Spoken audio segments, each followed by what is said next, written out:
23 मार्च को socialist leader doctor Ram Manohar Lohia का यौम पैदाइश है। अगर आज वह हमारे दरमियान होते तो उनकी उम्र 122 साल होती। यह आवाम और मुल्क के लिए बड़ी बदकिस्मती थी कि महज 59 साल की उम्र में ही वह इस दुनिया को छोड़कर चले गए। जिस जुल्म और ज़्यादती के ख़िलाफ़ डॉक्टर लोहिया अपनी पूरी ज़िंदगी लड़ते रहे, आज वह मज़ीद बढ़ गई हैं। जहाँ गैर बराबरी और नफ़रत बढ़ रही है, वहीं शख्सी आज़ादी पर आमिराना हुकूमत हर रोज़ हमला कर रही है। आज आवाम परेशान और बेचैन है। तभी तो इन हालात में डॉक्टर राम मनोहर लोहिया की ज़िंदगी और उनके अफ़कार को याद करना बेमहल नहीं है। सवानेह निगार और मुजाहिदे आज़ादी इंदुमती केलकर के मुताबिक डॉक्टर लोहिया की पैदाइश 23 मार्च 1910 को उत्तर प्रदेश के फैज़ाबाद में हुई थी। उनके वालिद का नाम हीरा लाल और माँ का नाम चंद्री था। घर वालों का ख़ानदानी पेशा लोहे की तिजारत करना था। उनके घर वाले कांग्रेस के हामी थे। 1930 की दहाई में शुरू होने वाली सिविल नाफरमानी तहरीक के दौरान उनके वालिद जेल गए थे। डॉक्टर लोहिया की तालीम काशी, कलकत्ता और जर्मनी में हुई। उनकी पीएचडी जर्मनी की हम्बोल्ट यूनिवर्सिटी से शोबे इक़्तिसादियात में थी। पढ़ाई के दौरान ही उन्होंने भारत की आज़ादी के लिए तलबा तहरीक की क़यादत की। साल 1933 में जब उनकी पीएचडी पूरी हुई तो वे भारत लौट आए। फिर कलकत्ता में तलबा सियासत में शरीक हुए। जर्मनी में ही उन्होंने यह तय किया था कि वह अपनी ज़िंदगी सियासी कामों में लगा देंगे। अगले साल उन्होंने कांग्रेस से मंसूब सोशलिस्ट तंजीम कांग्रेस सोशलिस्ट पार्टी की तश्कील में नुमाया किरदार अदा किया। उसी साल वह कांग्रेस के ऑल इंडिया वर्किंग कमेटी के रुकन भी बने। फिर वह तलबा और मज़दूर तहरीकों से जुड़े रहे। इसके अलावा उन्होंने कलकत्ता से शाया होने वाले जरीदा कांग्रेस सोशलिस्ट के मुदीर के फ़राइज़ को भी अंजाम दिए। कांग्रेस के अंदर उनकी क़ुर्बत जवाहरलाल नेहरू और गांधी जी से थी, मगर आज़ादी के बाद वह गांधी के अफ़कार से जुड़े रहे। मगर नेहरू और कांग्रेस पार्टी के वह बड़े नाक़िद बन गए और उन्होंने कांग्रेस के ख़िलाफ़ कमज़ोर पड़ी हिज़्ब इख्तिलाफ़ की पार्टियों को न सिर्फ एक साथ लाने की कोशिश की, बल्कि आइंदा कांग्रेस को इक़्तिदार से बेदखल करने के लिए हिकमत अमली बनाई। एक बात की यहाँ वजाहत करना ज़रूरी है कि कई दफ़ा फ़िरका परस्त पार्टियाँ कांग्रेस के ख़िलाफ़ अपने आप को सही ठहराने और अपने काले कारनामों को सफ़ेद बनाने के लिए डॉक्टर लोहिया का इस्तेमाल करती हैं और उन्हें कांग्रेस का जानी दुश्मन बनाकर पेश करती हैं, ताकि लोहिया की विरासत को वह गस्ब कर लें। मगर सच्चाई यह है कि लोहिया जी के नज़दीक फ़िरका परस्त ताकतों और हिंदू मुसलमान को लड़ाने वालों के लिए कोई जगह नहीं थी। वह मज़हब के नाम पर हो रही सियासत और तवहुम परस्ती के सख्त मुखालिफ थे। लोहिया जी रैशनल ख़याल के इंसान थे।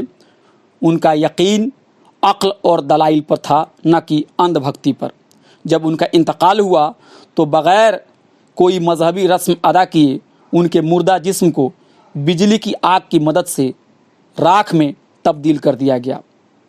धर्म को वह नहीं मानते थे, मगर धर्म के मुस्बत और मनफी पहलुओं को वो समझते थे।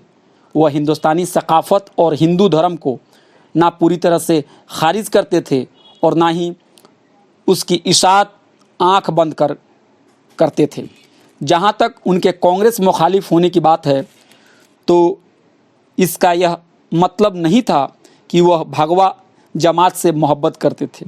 दरअसल वह कांग्रेस हुकूमत की मुसलसल गलतियों से नाला थे, क्योंकि जो वादे कांग्रेस के लीडरों ने जंग आज़ादी के दौरान किए थे उनको वह अमली जामा पहनाने से भाग रहे थे। याद रखिए कि वह दौर ऐसा था जब कांग्रेस का दबदबा हर तरफ था और वह इंतखाबात दर इंतखाबात फतयाब हो रही थी। इक़्तिदार में लंबे वक्त तक रहकर कांग्रेस के लीडर आवाम के राब्ते से कट गए थे और अक्सर सरमायादारों और आला ज़ातों के मफाद को पूरा करने में ही मुल्क की फलाह व बहबूद समझते थे। 1950 और 1960 का वह दौर था जब अपोजिशन काफ़ी कमज़ोर थी। उस दौरान लोहिया जी ने वही किया जो कोई भी इनकलाबी शख्स करता। उन्होंने ताकतवर और हाकिम के सामने हक गोई की और उनको इक़्तिदार से बेदखल करने के लिए तहरीक चलाई। यह बात कहने में कोई हिचक नहीं होनी चाहिए कि लोहिया जी चाहते तो कांग्रेस में शामिल हो जाते और अपने ज़ाती मफाद को पूरा कर लेते, मगर उन्होंने सरकार की गलत पॉलिसी के ख़िलाफ़ सड़कों पे लड़ना ज़्यादा बेहतर समझा। दरअसल डॉक्टर लोहिया की सोच गरीब परवर थी। वह बराबरी में यकीन रखते थे। उनके नज़दीक ज़ात पात के ख़िलाफ़ लड़ाई इक़्तिसादी लड़ाई से जुदा नहीं थी। उसी तरह वह हुकूक़ निस्वां के भी बड़े अलमबरदार थे। उनको लगता था कि नाइंसाफ़ी के ख़िलाफ़ हर महाज पर लड़ाई होनी चाहिए। लोहिया जी यह भी चाहते थे कि सरकार सेहत, तालीम और रोज़गार के लिए काम करे और गैर बराबरी को दूर करे। गैर बराबरी गरीब मुल्क और अमीर मुल्क के दरमियान भी दूर होना चाहिए और मुल्क के अंदर अमीर और गरीब की खाई भी पटनी चाहिए। रंग और नस्ल की बुनियाद पर हो रहे इम्तियाज़ात से भी वह अफसुर्दा थे। उनको यह बात बखूबी मालूम थी कि स्याह फाम इंसान को सफ़ेद फाम समाज कमतर समझता है, इसलिए उन्होंने रंग की बुनियाद पर हो रही तफरीक के खिलाफ भी आवाज़ बुलंद की। डॉक्टर लोहिया औरतों को अपनी मर्ज़ी के साथ जीने के हुकूक़ के भी हामी थे। वह जहेज़ के भी सख्त मुखालिफ थे। उनके नज़दीक महाभारत की एक अहम किरदार द्रौपदी का बड़ा मकाम था, क्योंकि वह बड़ी बेखौफ, बहादुर और ज़ी इल्म खातून थी। उसी तरह दिल्ली सल्तनत के दौर में हुक्मरानी करने वाली रज़िया सुल्ताना डॉक्टर लोहिया की नज़रों में पसंदीदा शख्सियत थी। बैनुल अक़वामी उमूर में भी डॉक्टर लोहिया की बड़ी दिलचस्पी थी और वह दुनिया के मुख्तलिफ मुल्कों में जाकर आलमी अमन और आलमी हुकूमत के नज़रिए को फ़रोग़ देते थे। उनके नज़दीक कौमी रियासत की तंग नज़री से आज़ाद हुए बग़ैर इंसानियत का भला नहीं होने वाला है। डॉक्टर लोहिया और फ़िरका परस्त ताकतों के बीच में कोई मुसाहबत नहीं है। फ़िरका परस्त जमात समाज के अंदर ज़ात पात को बनाए रखना चाहती हैं और आला ज़ात की बालादस्ती को बचाने के लिए कुछ भी करने को तैयार है।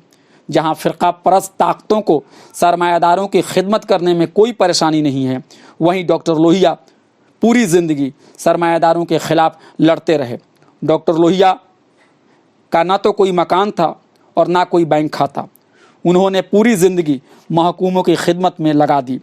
ख़ासकर उनकी वजह से ही पासमानदा समाज को उनका हक़ मिल पाया, जिसे देने के लिए तब की कांग्रेस सरकार भी तैयार नहीं थी।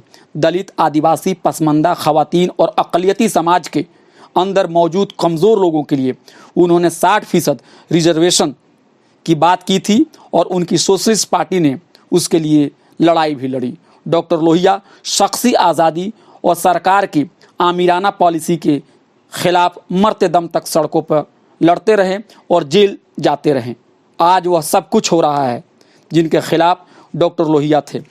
भगवा राज में हालात और भी ख़राब हो गए हैं। आज मुल्क को डॉक्टर लोहिया की मुज़ाहमत वाली विरासत बेसब्री से इंतज़ार है। शुक्रिया दोस्तों, ये मज़मून मैंने आज इनकलाब अखबार में लिखा था, आज यानी 22 मार्च 2022 को। आप अपने कमेंट दीजिएगा। Thank you. मेरा नाम अभय कुमार।